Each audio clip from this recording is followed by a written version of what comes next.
Kung mahilig ka sa seafood, watch this. Ito na nga yung mga pagkain natin after nating bilhin ito sa dampa. And we are here at the Royal Kitchen at dito natin ipapaluto yung mga pinamili nating seafoods kanina doon sa palengke. At dito daw ay recommended ng family natin dahil madalas sila dito. At the same time dito daw sa Royal Kitchen, pinabalik daw kasi nila yung mga pinamili nyo kapag pangit. Kaya sure na fresh at maganda yung mga pinaluto nyo sa kanila. Ito yung mga menu, yung mga pwede mong paluto. Anong klase yung pwede mong paluto? So ito yung mga nabili natin today. Yan si ate. Lagi kami dito, diba? Hi kayo!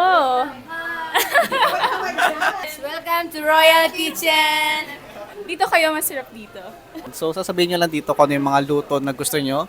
Usually, ito na yung mga choices nandiyan. Then, kung may mga special kayo request, pwede nyo sabihin yan dito. Then, syempre, yung babayaran nyo na lang is yung paluto. At this moment, tinitimbang lang nila yung mga pinamili natin. Then, after, may quality checking. For pricing, pause nyo na lang.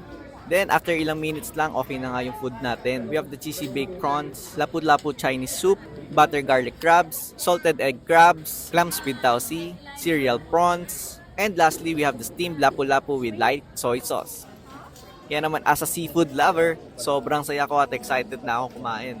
Lahat nga ay tinikman natin at super sarap niya mga kaibigan. Mas maganda nga dito kung magkakamay kayo, mas masarap.